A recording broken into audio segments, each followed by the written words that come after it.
Hello and welcome to Real Hi-Fi Help, looking at surround sound for music is a dumb idea by Stephen Guttenberg. Let's see how he's going to justify that statement.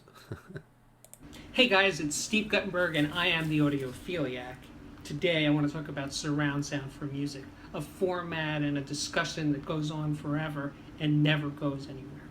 You know, it really starts with quadraphonic in the early 1970s.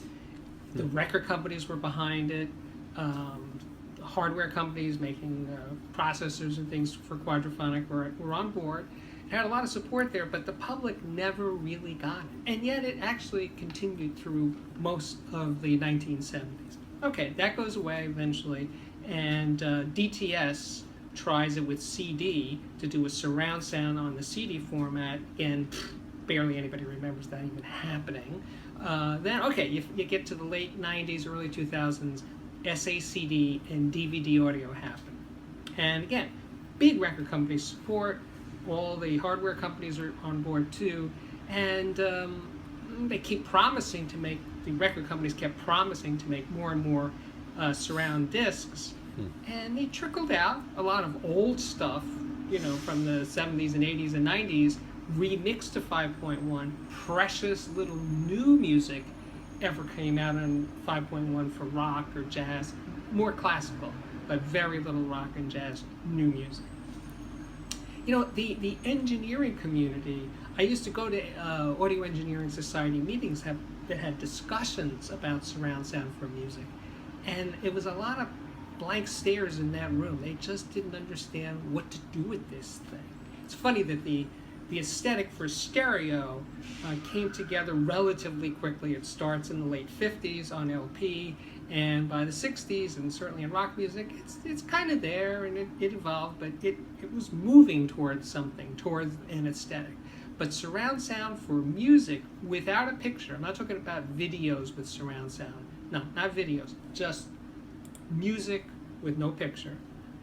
That never happened. And you know, is the vocal hard in the center? Where are the surround sound speakers? Are they behind me, or should they on the sides? Are they high up? Are they at ear height? Are they equidistant? Or are all the speakers equidistant from each other?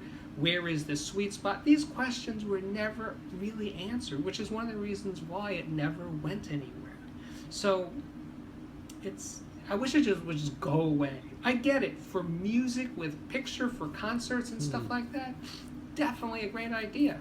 But without a picture, it's too abstract. It's too sound coming from everywhere and doesn't actually make any sense. I've said my piece. I kind of agree with Steve. It just doesn't quite belong.